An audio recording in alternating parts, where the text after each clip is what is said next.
जब प्रथम बार हम नाम दीक्षा लेते हैं तो हम लोग जो है नादान होते हैं, अबोध बच्चे होते हैं, मालिक को भी पता है इस बात का। तो परमात्मा ने छूट दे रखी है कि जब तक तुम्हारे को सतनाम नहीं मिलता तब तक तो तुम एक या दो बार अपने नाम को जो है खंडित कर सकते हो, इसमें कोई बड़ी बात नहीं है, गलतियां हो जाती हैं। सतनाम मिलने के बाद में भी एक दो बार की गलती माफ है। बार बार अगर नाम खंड करके आ जाओगे कि जी मेरा नाम खंड हो गया, मेरा नाम खंड हो गया, फिर परमात्मा ध्यान देना बंद कर देगा। और वर्तमान में हमें परमात्मा ने जिस स्टेज पे लाके खड़ा कर दिया साध संगति में, और साध संगति में भी भगत जी 2022 से पहले जो गलतियां हो गई सो हो गई, लेकिन अब यदि हम गलती करेंगे, क्योंकि ये फाइनल छटनी थी 2022 की लास्ट की जो छटनी थी ना फाइनल थी, अब चल गया 2023।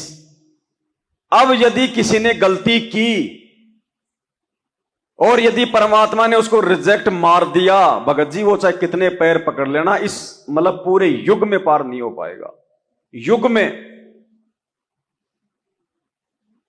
अब ये लास्ट है चांस, क्योंकि ये मौका नहीं मिलता हर आत्माओं को, ये मौका नहीं मिलता।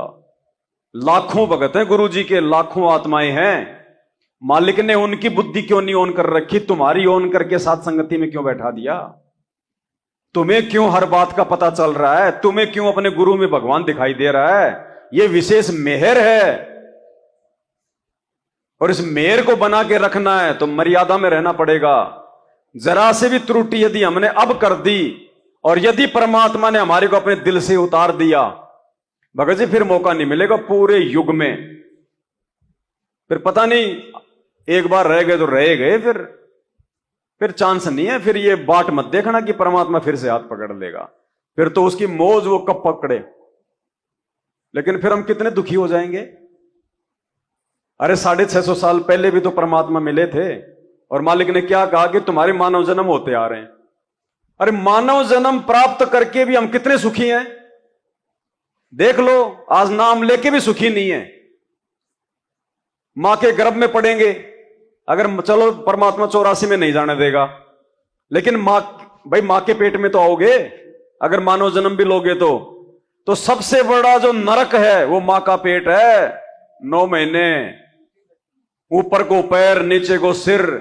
और गुरुजी कहते हैं 100 वर्ष किसी आदमी की उम्र हो और 100 साल तक उसको कोढ़ लग जाए, कोढ़ से भयंकर रोग नहीं होता। मवाद निकले, मक्खियां भिन भिनाए, पीड़ा हो, जो है बदबू आए, दर्द हो। कहते हैं 100 साल की किसी की उम्र और 100 साल तक उसको कोढ़ का रोग हो जाए, उससे कई गुना ज्यादा दुख ये प्राणी 9 महीने मां के पेट में भोगता है। सबसे बड़ा नरक है। और फिर मां के पेट से बाहर आने के बाद फिर दुख। स्कूल में जाएंगे तो वो डंडे मारेंगे, घर पे रहेंगे तो घर वाले पीटेंगे, कभी ठोकर लगेगी, कभी एक्सीडेंट होगा, कभी कोई अंग भंग हो जाएगा, कभी छोरा मर गया, कभी छोरी मर गई, दुनिया भर के दुख। क्या फायदा फिर उसका भी। तो इस कलयुग में परमात्मा हमारे को लास्ट मौका देता है, फिर कलयुग में, क्योंकि भक्ति युग ये ही है। बाकी 4 युगों में कोई पार नहीं होता। ना कोई सतयुग में पार होता, ना त्रेता में होता, ना द्वापर में, ना कलयुग की प्रथम पीढ़ी में। 64 लाख थे, एक भी पार हुआ क्या?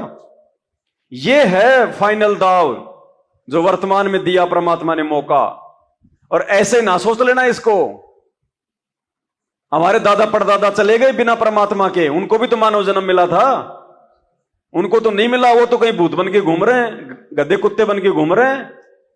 ये विशेष समय, गुरुजी के समय हमें मानव जन्म मिलना और फिर गुरुजी की शरण प्राप्त हो जाना। वरना आज गुरुजी धरती पे हैं, गुरुजी के समय में तो 8.5 अरब लोग हैं। पूरे विश्व की जनसंख्या कितनी है? 850 करोड़। तो गुरुजी के समय में हम भी हैं और गुरुजी के समय में बाकी देश के लोग भी हैं, लेकिन वो लोग परमात्मा के रहते सहते भी नहीं पहचान पा रहे। वो रोज मर रहे हैं लाखों की संख्या में, उनका मानव जन्म रोज बर्बाद हो रहा है। तो ये कोई सौभाग्य है कि मालिक ने हमें हिंदुस्तान में जन्म दिया और हिंदुस्तान में खुद परमात्मा आ गया और हमें अपनी शरण में ले लिया और साध संगति से जोड़ दिया, अच्छे बुरे की पहचान करवा दी। इस स्टेज पे आके यदि हम मर्यादा तोड़ेंगे, कोई गलती करेंगे मन कर्म वचन से, और यदि परमात्मा ने दिल से उतार दिया, भाई फिर वापस वही बैठाएगा दिल में, हम नहीं बैठ सकते अपनी तरफ से।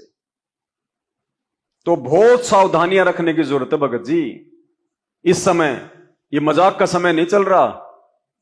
परमात्मा ने 4 युग तक आप और हमारे लिए लोगों की गालियां खाई हैं, मार सही है, डंडे खाए। 4 युगों तक परमात्मा अपने आप को भड़वा कहलाता है, गुंडा कहलाता है, वामदेव कहलाता है। कभी राजा की मार खाता है तो कभी पुलिस वालों की मार खाता है। 650 साल पहले 52 प्रकार की यातनाएं दी गई भगवान को। क्यों भाई? उसका क्या बिगड़ रहा था? वो तो आप और हमारे लिए भटक रहा है ना। और आज गुरु जी का क्या स्वार्थ है भाई? गुरु जी का क्या स्वार्थ है? वो तो परमार्थ के लिए निस्वार्थ भाव से ये त्याग कर रहे हैं आप और हमारे लिए, और हम आंख बंद करके बैठे हैं, गफलत में बैठे हैं, कोई होश ही नहीं है क्या कर रहे हैं, क्या वचन है, क्या सत्संग है, क्या ज्ञान दिया गुरुजी ने, गुरुजी क्यों इतना दुख उठा रहे हैं हमारे लिए, हमें कोई खैर खबर ही नहीं है। तो यदि परमात्मा ने दिल से उतार दिया भाई, दोबारा मौका नहीं मिलेगा। ये भाई बंधु रिश्तेदार, ये भगत भाई, गुरु का परिवार, ये 4 दिन के हैं, ये आगे नहीं आएंगे। जब ये खुद हमारे से पहले गधे बन के खड़े होंगे कुमार के नीचे, हमारा क्या बचाव कर लेंगे भाई? इसलिए भाई ज्ञान समझ में आ गया, फुल टू फुल मर्यादा हर प्रकार से।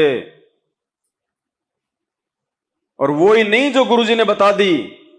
अब सत्संग सुन सुन के हमने खुद भी सावधान होना पड़ेगा। कदम कदम पे मर्यादा है, कदम कदम पे नियम है। ये ना सोचना कि 11 नियम गुरुजी ने दे दिए और बाद में 34 नियम दे दिए सतनाम के समय। नहीं, वो तो कुछ भी नहीं है।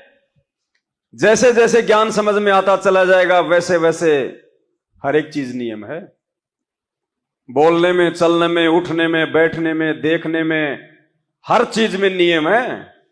भगत में जगत में अंतर दिखाई देना चाहिए। लोग ये देखें कि यार ये क्या है, ये क्या है, और हम भी जगत वालों के तरह बन ठन के ऐसे रहें सज धज के, ना बोलने का तरीका, ना उठने बैठने का तरीका, ऐसे लोगों से मिल रहे हैं, हाथ मिला रहे हैं, दांत निकाल रहे हैं, वो चुटकुले सुना रहे हैं, हम सुन रहे हैं, हम हंस रहे हैं। हम भगत नहीं है। फिर इन सब क्रियाओं से अंतर्यामी गुरुदेव के जो है वो दिल पे चोट पहुंचती है, क्योंकि उसको देखने की जरूरत नहीं, वो अंतर्यामी है, वो इसी घट में बैठा रहता है। वो गधे के घट में भी बैठा है, वो इंसान के भी बैठा है, सारी क्रिया देखता रहता है। इसलिए मालिक कहते हैं जिन बातों से गुरु दुख पावे उन बातों को। तो अब भगत जी मौका नहीं मिलेगा वरना। और देखो सब पार नहीं हुआ करते, कोई विशेष आत्माएं होती हैं, और ये मौका दिया परमात्मा ने हमें साथ संगति से जोड़ के। लाखों की संख्या है संत रामपाल जी के भक्तों की, हो सकता है 1-1.5 करोड़ भी पहुंच गई हो, क्योंकि ये लोग तो गधे घोड़े सबको जोड़ रहे हैं। इन्हें मतलब ही नहीं है, कोई ना ज्ञान समझे ना समझे, आ जाओ बस, महीने 2 महीने टिको, 1500 दे जाओ, बाढ़ में जाओ। तो हो सकता है भाई 1 करोड़ भी हो गए हो, 1.5 करोड़ भी हो गए हो, ये तो खैर 9-9 करोड़ बोलते हैं। इनकी तो बात ही अलग है, क्योंकि चुनाव आ रहे हैं ना, इनको तो राजनेताओं को खुश करना है।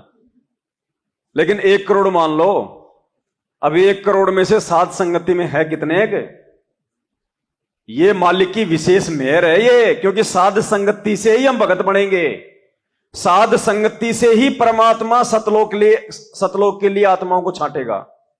अब ये हमारे ऊपर है भाई, हमारे में से कितने लोग चाहते हैं कि हम जाएं सतलोक। अब ये हमारे ऊपर है। मालिक ने तो हमारे को इस ट्रेनिंग सेंटर में लाके छोड़ दिया। अब कौन कौन जो है सही तरीके से ट्रेनिंग करके पास होना चाहता है, ये भगत के ऊपर है। जबरदस्ती हाथ पकड़ के नहीं ले जाएगा परमात्मा, देखा देखी में नहीं चलेगा अब बिल्कुल भी। उसको भगवान को दिखाने की जरूरत नहीं है भगत जी, वो अंदर से जानता है कि हम कितने भगत हैं, बस उसी अनुसार वो अपना काम करेगा। बाकी कोई गलत कर रहा है तो गुरु आके ये नहीं कहेगा कि तू गलत कर रहा है। कोई बहुत अच्छा कर रहा है तो गुरु जी आके ये नहीं कहेगा कि भाई तू बहुत अच्छा कर रहा है, बिल्कुल नहीं कहेगा। जो जैसा करेगा, जिसने जैसा ज्ञान को समझा है, गुरु को समझा है, समय आने पे गुरु हाथ पकड़ के अपने आप ले जाएगा, किसी को दिखा के नहीं ले जाएगा। तो अपने अपने आत्म कल्याण के लिए खुद ने चिंतित होना पड़ेगा, खुद ने जागरूक होना पड़ेगा। देखा देखी में काम नहीं चलेगा। तो हर प्रकार से नित्य नियम में सारी चीज परमात्मा ने बता रखी है भाई, सारी चीज। नित्य नियम से बाहर भक्ति का कुछ भी नहीं है। इसलिए रोज करने के लिए दे रहा भगवान, और फिर भी रह गए तो फिर वो धर्मराज ये नित्य नियम का गुटका दिखा देगा वहां पे कि देख, इतना मौका दिया तेरे को गुरु ने, रोज तेरे को अपने आदेश बता रहा था, फिर भी तो जा बन गदा, फिर मौका नहीं। तो एक दूसरे को देख के मत चलो बिल्कुल भी, कौन क्या कर रहा है। अभी तो ऐसा है, किसी भगत ने को थोड़ा सा बोल दिया और फिर उसे बोलना बंद कर दिया, मुंह फुला लिया। ये भक्तों के लक्षण नहीं है। दूसरा भगत तो गोबर खाएगा, लेकिन आपने क्या खाना है, आपको गुरुजी ने क्या खाने के लिए कहा है,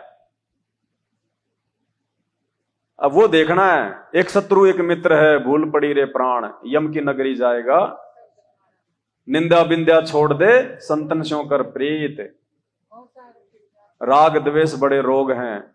तो दूसरा भगत क्या कर रहा है, वो बहन क्या कर रही है, उसने मेरे को पिछली बार सात संगति में ये बोल दिया, अब बोल दिया तो बोल दिया, वो तो लाख बार बोलेगी, उससे तो काल बुलवाएगा। और गुरु तेरी परीक्षा ले रहा है, तू भी उसके जैसी हो रही है, तो तू भी जा बाढ़ में, गुरु कुछ नहीं कहेगा फिर। तो भाई अपना आत्म कल्याण करवाना है, दूसरे को देख के मत चलो। भगत को देख के भी चलोगे तो मार खा जाओगे। कोई कुएं में पड़ रहा है तो उसको पड़ने दो, तुमने क्या करना है, तुमने कुएं से बाहर निकलना है। तुम्हें नहीं समझ में आ रहा वो भगत, उसके विचार समझ में नहीं आ रहे, तो बोलना छोड़ो ना, बंद करो। क्यों उसके पीछे लग रहे हो, उसके कर्म उस पे छोड़ो, तुम आगे बढ़ो। अब जहां बैठोगे उस भगत की बात करोगे 20 बार, ये नहीं चलेगा। देखो अपनी गाड़ी चोर के ले गए भगत जी, दास ने कभी वीडियो में जिक्र किया, खाली एक बार वीडियो बना दिया, क्योंकि सार्वजनिक गाड़ी थी, सार्वजनिक सबको बताना जरूरी था। उसके बाद आपने मेरे मुंह से कभी सुना जिक्र उस गाड़ी का, या उस भगत का नाम सुना आपने कभी? भाई उसके कर्म उसके साथ में, हमने क्या करना है, ये मेरी भी तो परीक्षा थी, उसकी भी परीक्षा थी। अब मैं उसी को लेके बैठ जाऊं, और जब हमने उन चीजों को छोड़ दिया, जब हम गुरुजी के वचन पे चले कि जो तो को काटा बोवे वाको बो तू फूल, तो भगवान ने उससे भी अच्छी गाड़ी और दिला दी, जो है 15 दिन में ही। हमारा क्या बिगड़ गया भाई? तो मालिक के अगर वचन पे चलेंगे तो परमात्मा साथ है। दया पर पिता परमेश्वर जी की। बंदी छोड़ सतगुरु रामपाल जी भगवान की जय हो। बंदी छोड़ सतगुरु रामपाल जी भगवान की जय। बंदी छोड़ सतगुरु रामपाल जी भगवान की जय हो।